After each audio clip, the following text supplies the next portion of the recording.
Hola, ¿cómo están?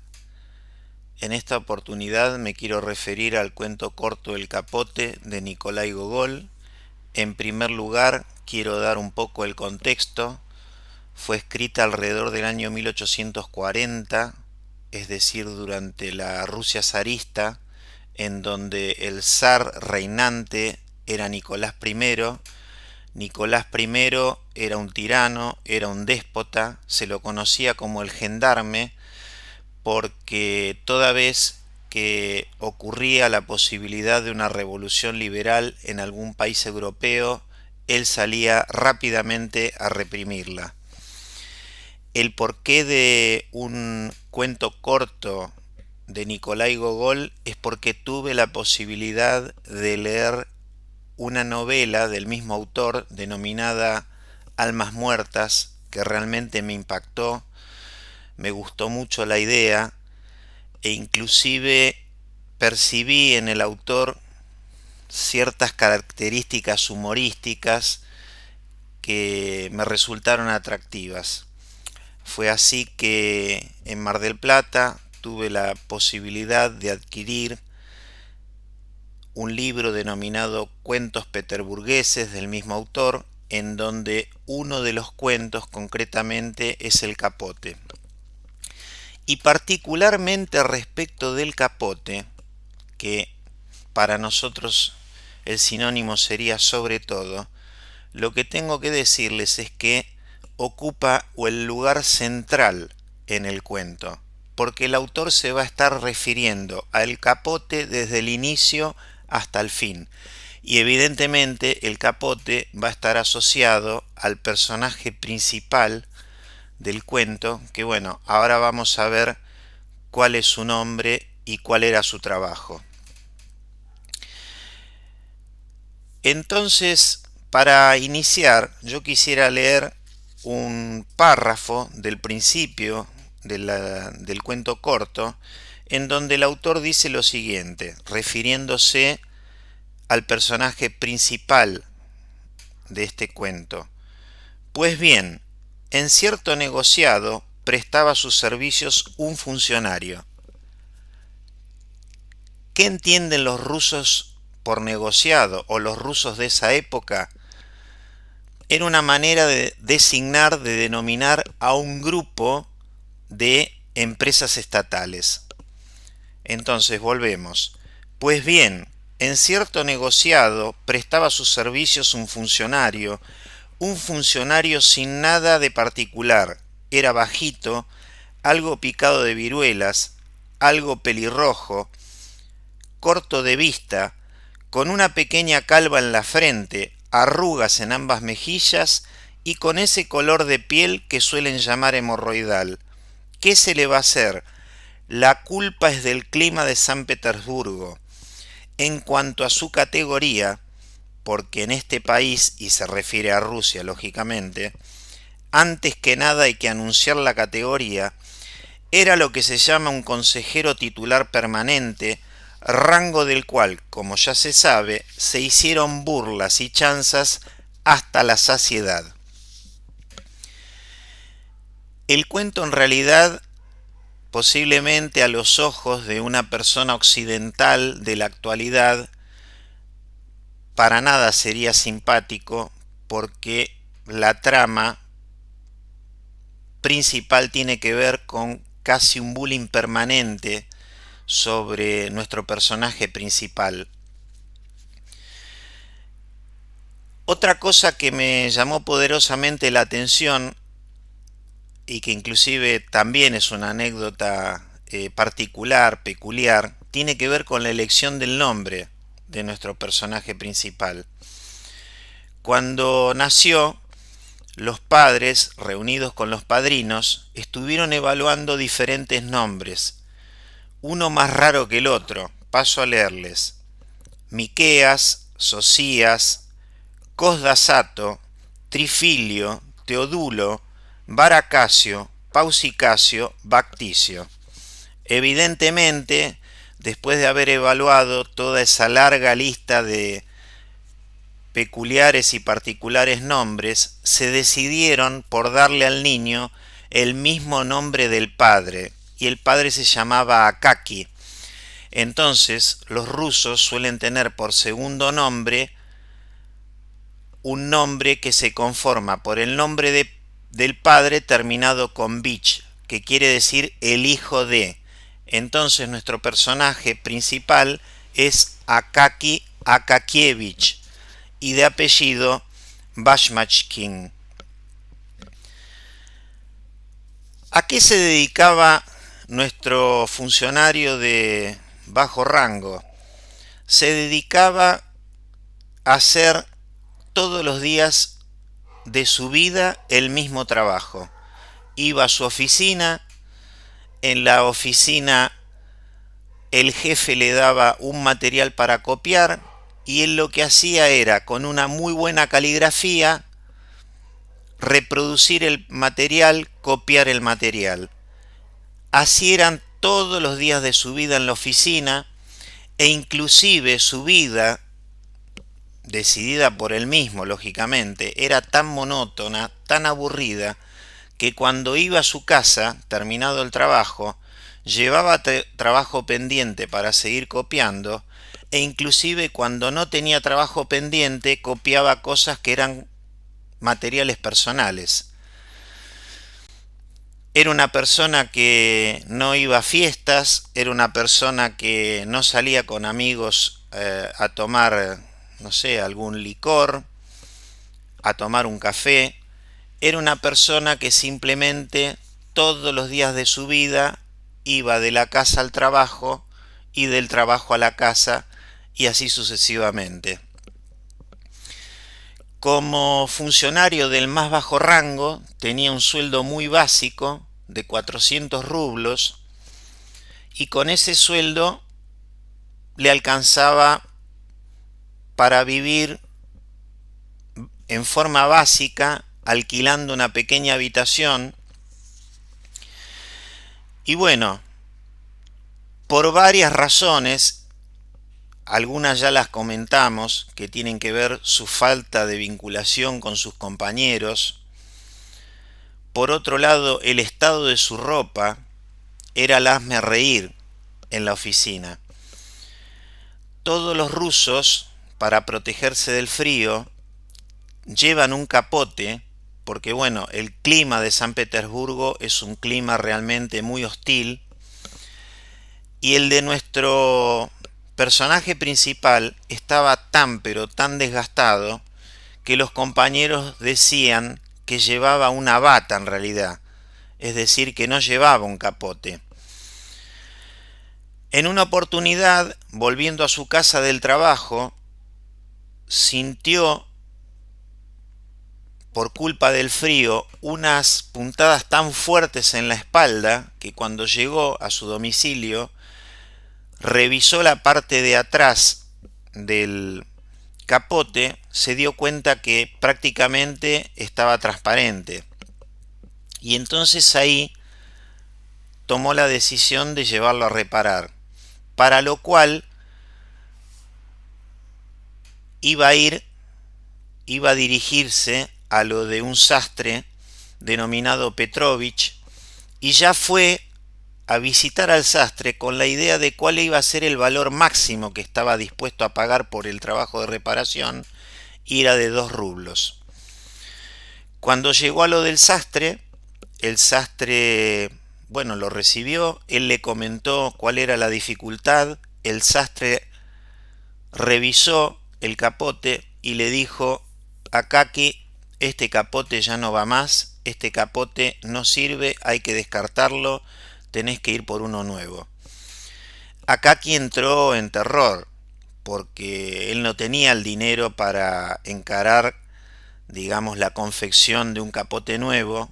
Él imaginaba que podía costar entre 150 a 200 rublos, y entonces volvió a insistir sobre Petrovich, sobre la posibilidad de repararlo, y Petrovich le dijo: mirá, la tela está tan, pero tan desgastada, tan fina, que si yo pretendo hacer algún tipo de reparación, la reparación no va a tener ningún tipo de sustento, porque no tiene de dónde agarrarse porque no tiene a qué vincularse. Entonces olvídate, tenemos que ir por un capote nuevo. Bueno, se fue a su casa y en su casa pensó una estrategia que es la siguiente. Dijo, bueno, si yo lo voy a ver los domingos, algún domingo, a Petrovich, como los domingos la mujer se va a pasear con sus amigas, él suele utilizar esa situación para beber alcohol. Y quizás si yo lo encuentro bebido, él acepte repararme el capote. Entonces, bueno, lo va a ver un domingo. En el camino piensa inclusive en darle un soborno de 10 copecks, que son un décimo de rublo, o sea, un valor prácticamente inexistente, ¿no? Fíjense, digamos, en el ámbito de miserabilidad que se movía nuestro amigo Akaki. Entonces lo va a ver, encuentra como él pensaba que estaba bebido, le vuelve a hacer el planteo, Petrovich le vuelve a responder exactamente lo mismo que le había dicho antes, le ofrece ese soborno y él le dice, el soborno te lo acepto, lo voy a utilizar para comprar alcohol, pero la idea sigue siendo la misma. Tenemos que hacer un capote nuevo. Bueno, entonces ahí le pregunta qué valor puede llegar a tener un capote y Petrovich le dice entre 75 y 80 rublos. Nuevamente se va a su casa, Akaki, y bueno, él se da cuenta que ya tiene realizado un ahorro por 40 rublos porque él tenía la característica de que cada vez que hacía un gasto guardaba una moneda o un billete dentro de una cajita que tenía una llave y tenía una ranura. Cuando la abrió y revisó y contabilizó lo que había allí dentro, se dio cuenta que eran alrededor de 40 rublos. La otra posibilidad que le quedaba para obtener el resto que le faltaba era ajustar su economía, cosa que hizo a grado tal que dejó de tomar el servicio público para ir al trabajo, al cual se empezó a dirigir tanto en el camino de ida como de vuelta caminando, y por otro lado su cena fue cada vez más frugal, de manera tal que en el término de aproximadamente unos 3 meses nuestro amigo tenía su nuevo capote, que inclusive contaba con un cuello de piel, no de Marta porque era muy caro, sino que era con piel de gato. Le entrega a Petrovich el sastre el capote a Akaki, y bueno, como decimos nosotros los argentinos, el capote le quedaba como pintado, perfecto. Petrovich le comentó a Akaki que él le había cobrado 15 rublos de mano de obra, pero que si su sastrería hubiese tenido un cartel luminoso y hubiese estado en la avenida Nevsky, el trabajo de mano de obra hubiese sido de 75 rublos. Por si acaso, nuestro amigo Akaki emprendió el camino hacia su trabajo sin responder a esos comentarios de Petrovich. Fue así Petrovich que lo vio irse con la elegancia que le aportaba el nuevo capote, y como le faltaba visualizarlo de frente, se hizo toda una corrida recorriendo, digamos, la manzana para encontrarse nuevamente de frente con Akaki y nuevamente llegar a esa misma conclusión sobre la elegancia que le aportaba el capote que le había realizado a nuestro amigo Akaki. Cuando Akaki llega al trabajo, inmediatamente sus compañeros se dan cuenta que estaba con un capote nuevo, y entonces él lo niega la situación, ellos insisten y le dicen que bueno, él tenía que pagar un festejo, que había que en alguna medida mojar a ese capote en el marco de ese festejo, pero bueno, tuvo la suerte de que otro compañero de un rango superior, justamente ese día, correspondía al día de su santo, y entonces los invitó a todos, a Akaki incluido, a participar de una fiesta en su casa. Entonces a la noche, Akaki decide ir a la fiesta, va caminando, va transitando desde su barrio más periférico hacia un barrio más céntrico donde vivía este funcionario de mayor rango, y así fue observando cómo mejoraba la iluminación de las calles, mejoraba la limpieza de las calles, mejoraba la calidad de los carruajes y la ropa de los conductores de los carruajes, hasta que finalmente dio con la casa de su compañero, ingresó a ella y lo primero que observó fue que había prácticamente una habitación inicial destinada a colgar los capotes. Fue seguramente aquel día el mejor día en toda la vida de Akaki Akakievich, porque portaba su nuevo capote y porque por primera vez iba a una fiesta donde la pasó realmente bien, donde comió, donde tuvo la posibilidad de tomar champán. Pero bueno, ya en un horario cercano a las 12, que habitualmente él ya estaba durmiendo, se sentía cansado y decidió regresar a su casa, a su domicilio, sin decirle nada a sus compañeros. Entonces fue, tomó su capote y realizó el camino de regreso. Cuando estaba cruzando una plaza, se le acercaron dos personas, le robaron el capote, le pegaron un rodillazo y lo dejaron tirado en el piso. En la misma plaza había una cabina, en el interior de la cabina un policía, y él se acercó para hacer la denuncia. Le dijo: ¿cómo puede ser? ¿Vos no viste que me robaron mi capote? Y él dijo que él lo único que había visto eran tres personas conversando tranquilamente entre ellas, y que bueno, si quería hacer alguna declaración de robo, tenía que hacerlo a la comisaría al día siguiente. Bueno, eso fue lo que realizó antes de dirigirse a su trabajo, y se encontró que en la comisaría, en vez de hacerle preguntas en relación al robo, le decían cosas extrañas como por ejemplo qué hacía en ese barrio, por qué había ido a una fiesta, si conocía a la gente que había ido a la fiesta y ese tipo de cosas. Y como él no vio ninguna empatía con su situación, se retiró. Cuando fue a la oficina, sus compañeros le sugirieron hablar con un personaje importante. A este personaje importante, el autor ni lo define ni lo designa con un nombre, una cosa, digamos, muy llamativa, ¿no? Entonces, bueno, Akaki decide ir a visitarlo.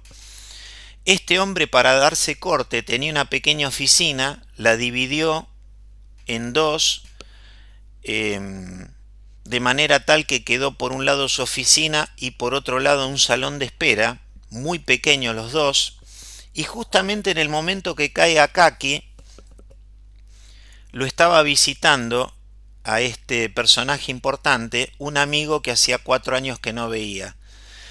Akaki le presenta la demanda al secretario de este personaje importante. El secretario se lo transmite al personaje importante y él le dice que espere, que estoy muy ocupado. Así pasaron 4 horas hasta que finalmente lo recibe, y cuando Akaki le explica la razón de por qué él estaba allí, este personaje importante le empieza a decir cosas del estilo de: ¿usted no se da cuenta que está hablando con una persona importante? Que debería haber seguido un procedimiento que significa elevar una carta a un primer funcionario. Ese primer funcionario, en función de lo que él considere, escribirá otra carta dirigida a un segundo funcionario, y así sucesivamente, hasta que, en el caso que todos lo consideren apropiado, me hubiese llegado una carta a mí con su necesidad. Y después de eso se descolgó con una serie de improperios y de maltratos que le provocaron un susto tan enorme a Akaki que para poder salir de la oficina necesitó de la ayuda del secretario. Y cuando fue caminando para su casa, dado que hacía muchísimo frío y que estaba bastante lejos y que lo hizo caminando, al poco tiempo de estar en su habitación se empezó a sentir con una fiebre elevadísima. Tanto fue así y tan elevada era la fiebre que la patrona, que era la mujer que le alquilaba la habitación, llamó al médico. El médico lo revisó y le dijo a la patrona que le quedaban pocas horas de vida porque estaba realmente muy enfermo. Y lamentablemente nuestro amigo Akaki al poco tiempo falleció. Bueno, pasado el tiempo, el personaje importante recuerda la situación y dice: la verdad que yo le podría haber dado una mano a Akaki, así que voy a averiguar dónde vive para ver si puedo ayudarlo a recuperar su capote. Entonces termina dando con el lugar donde vivía, lo atiende la patrona y la patrona le dice que había fallecido. Entonces, bueno, él lo lamenta, no haciéndose en realidad demasiado problema, y decide ir a visitar con el carruaje que lo había llevado hasta allí, decide ir a visitar a su amante. En tanto que en el negociado sus compañeros se enteran de la muerte y prácticamente el mismo día que se enteran, que fue 4 días después del fallecimiento, contratan a otra persona que viene a hacer el mismo trabajo y todos se olvidaron de Akaki Akakievich. Volviendo al tema del personaje importante, les decía que se había encontrado, perdón, que le había solicitado al conductor de su carruaje que lo llevase al domicilio de su amante, y en el camino aparece sentado al lado de él un fantasma con las características de Akaki Akakievich, que le dice que él realmente, cuando había alcanzado la posibilidad de tener un capote nuevo, había sido el día más feliz de su vida, que esa felicidad le duró efímeramente, que nadie le prestó atención y que como consecuencia directa de eso, él iba a aparecer durante todas las noches en San Petersburgo buscando su capote, y hasta tanto y en cuanto no lo encontrase, él iba a seguir asustando a la gente en San Petersburgo. Y fue así que durante muchos meses y durante mucho tiempo, a la noche, en esas noches frías de San Petersburgo, un fantasma asolaba la ciudad, y el trabajo de ese fantasma, más que asustar a los ciudadanos peterburgueses, era robarse el capote, probárselos, y si veía que el capote no le quedaba bien, no le ajustaba bien, no le lucía correctamente, bueno, desaparecía con él, y así volvía al día siguiente, volvía a hacer el mismo intento, y fue así que en un determinado momento tuvo, entre comillas lo digo, tuvo la suerte de dar con el capote que le había fabricado el sastre Petrovich, se lo calzó, le quedó con la elegancia que ya habíamos descrito anteriormente, y fue así que a partir de esa noche el alma, el fantasma de Akaki Akakievich ya nunca más apareció en las noches peterburguesas. Bueno, espero que les haya gustado el relato, y próximamente estaré comentando la novela Almas Muertas de este mismo autor, de Nikolai Gogol.